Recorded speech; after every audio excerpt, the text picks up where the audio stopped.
Earlier today, political reporter Rick Albin talked with Congressman Bill Huizenga for his reaction on that crisis in Afghanistan. Congressman, we've all seen over the past couple of days, it's been going on, I guess, about 9 days, but we've seen in the past 48 hours this really deteriorating situation in Afghanistan. And I know you've had some pretty strong reactions about it. Give me your take on what's going on there and what the U.S. role is as we speak right now. Well, it should not have been like this, and it could have been avoided. That's the frustrating part of this.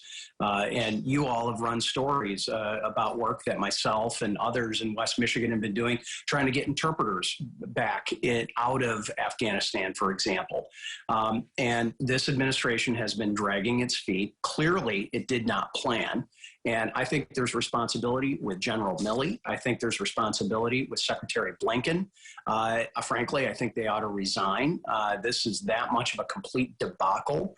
And here we are going to have the image of the Taliban flag flying over what's now the former U.S. Embassy on the 20th anniversary of September 11. It's just kind of stunning to me.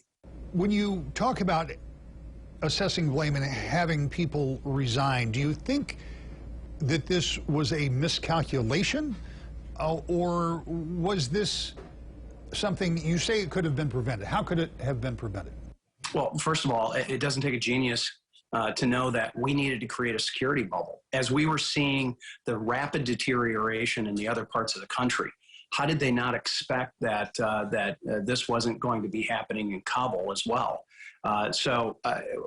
Here's why I believe that these folks ought to resign. Either they were so wildly off, they were incompetent, or they were not forceful enough to understand and actually push for their position.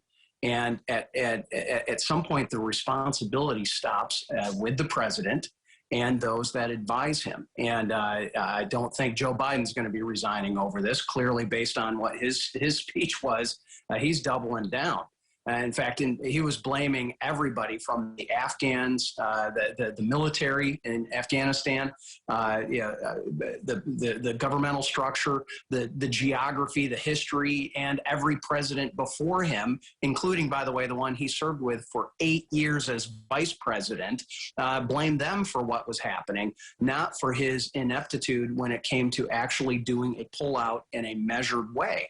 That's the part here, Rick, that everybody is missing. We went into Afghanistan for very different reasons than we were in Iraq. We should be leaving Afghanistan in a much different way, and we're not doing that. In fact, we're probably doing it worse. What can the government do? What can the military do? What can Congress do now that the circumstances are what they are on the ground? What should we be doing?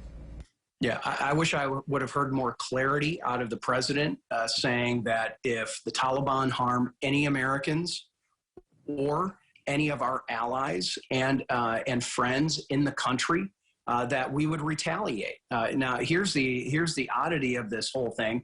We have control of the airport, at least on the military side, but the Taliban is surrounding that, and they're regulating who is going in and out. So even those interpreters and those people that were helpful to us, we can't necessarily even get them in to get them out of the country. So we're going to find ourselves in here, I'm afraid, sending more troops back in just to create that security bubble and that ability to get out of the country than what we had in the first place. And if we had more responsibly left them there and had a more measured withdrawal, we wouldn't find ourselves in this situation. Just think back of how we left Bagram Air Force Base.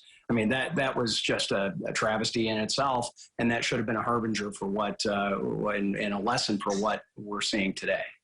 Congressman, as always, we thank you for your time. Hey, thanks, Rick. Appreciate it.